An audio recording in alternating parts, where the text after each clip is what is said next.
we have a honeymoon suite for 2008 to 2009. So tour manager, backline tech, and then Finger 11 tour manager, backline tech from 2010 to 2017. So a long time there. So, I mean, those two bands are completely different music, different sound. Does the genre or the sound of the band, the type of music, does that have anything to do with, does it change anything when it comes to tour managing or backline tech? The tour managing side it can, because the fans are different.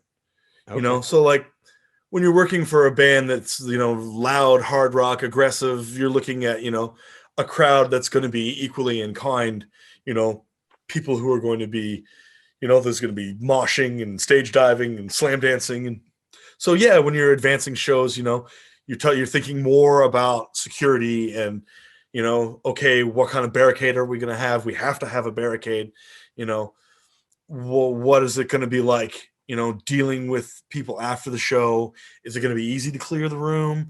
Where when you're working in pop, the questions become slightly different, but in some ways similar. Because, okay, like with Justin, when it was really rocking and rolling in Europe and stuff, he was a pop star. He had 2 gold records over there. He had 4 number 1 singles in France, and people would, line up outside of the hotel and sing all night long, hoping to get his attention. And, and he's such a sweet, nice, innocent guy.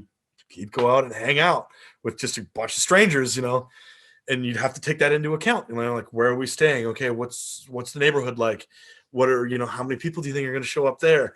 With pop music, worry as well, especially in Europe, like counterfeiters, because like bootlegging T-shirts and posters in France, for example, is not illegal as long as you're like not on the property or something. So you have to worry about that, and you have to worry about, is my artist going to get mobbed?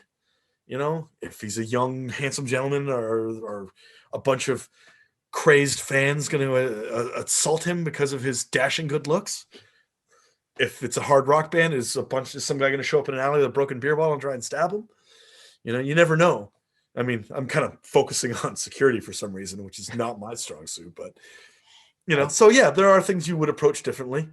For me and almost everyone I know that works in this industry, the genre doesn't matter in terms of appreciation.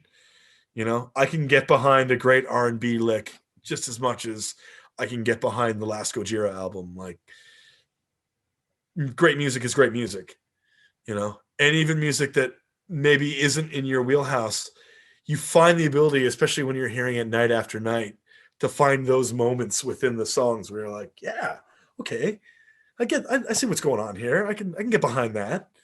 And that's really a key. You don't want to go work for a band you don't like, and you don't want to work for people you can't get along with. So someone that you can get along with. I have a quote here from Rich Beddoe, who oh dear, from Finger 11 and from Saint Asonia. So he has a long quote. He always provides long, thoughtful quotes. So this is Rich. He's a surprisingly thoughtful, caring, honest guy. Introspective guy, yes. He says, I've known Bruce since the very beginning of his band, Slurpee Mondays, and then Idle Sons. We took them on the road with us in the States and Canada, and we all had a blast. Bruce is a great bass player, and then made the switch to guitar tech, then tour manager, I believe. There's a reason why his career has flourished over the years. He works hard. He's a man of his word. He's trustworthy, and his heart is massive and beautiful. Bruce is a family man who stands strong beside his wonderful wife through the trials and tribulations they have faced together. And I really love you, Bruce. I'm so very proud of you, brother. So that's Rich, Finger 11.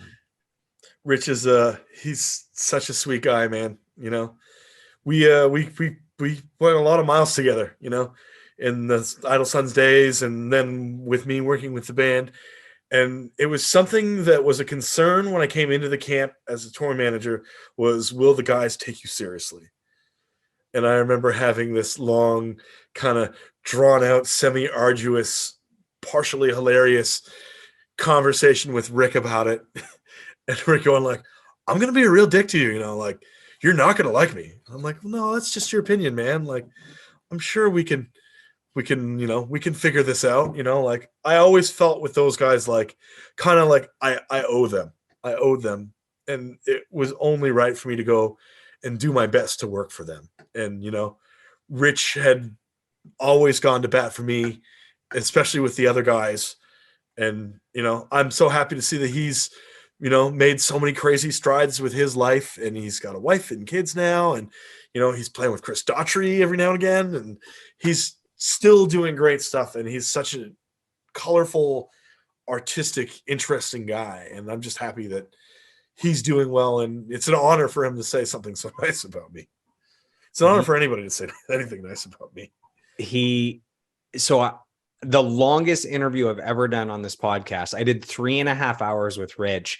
And yeah. I still think, 70 plus interviews in, it's the best interview I've ever done, because he was so honest about the highs and lows, about, about the grip of drugs and alcohol, and coming clean, and being in a great place now. Like, he was just so open and honest that during the pandemic here, where people are, isolated and mental health issues and turning to drugs, and there's suicide. It's like a message that had to come out at that time. And I feel like it really helped a lot of people, myself included. So his episode was one of the best. Well, I've heard a couple of different podcasts with him as well as yours.